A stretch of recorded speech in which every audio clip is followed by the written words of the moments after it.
Ola, bo día. 15º instrumento. Bueno, faltaba todos os instrumentos de corda, de vento, de teclado, pero faltaba un instrumento dunha familia importante na música. Pois claro, percusión.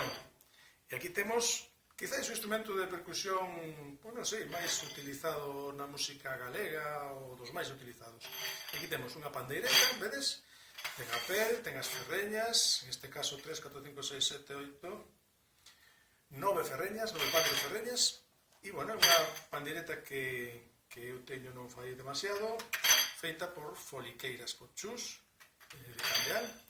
E, bueno, a pandeireta é un instrumento que eu non son pandeireteiro, con todos os respetos para os pandeireteiros e pandeireteiras, pero sí que utilicei moitísimo sempre a pandeireta pois, para as clases, por exemplo, de gaita, para que os alumnos saiban levar os ritmos respectivos. Un instrumento que marca moi ben o ritmo para danzar estupendo, e como sabedes tamén hai grupos de voces, pandeireteiros, que cantan tendo como ritmos as pandeiretas.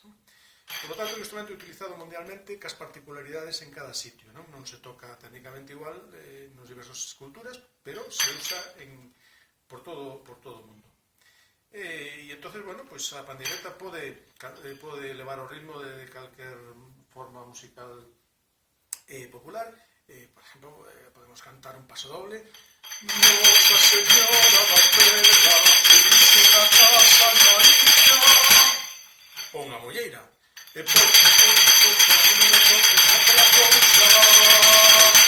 un ritmo ternario, valse ou foliada.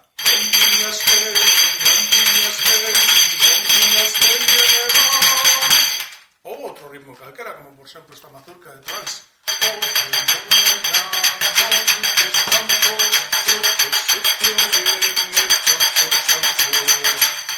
Pois sabedes, un instrumento moi importante na música galega en particular e na música de todo o mundo, e que vos recomendo que vos acheguedes a él se podedes.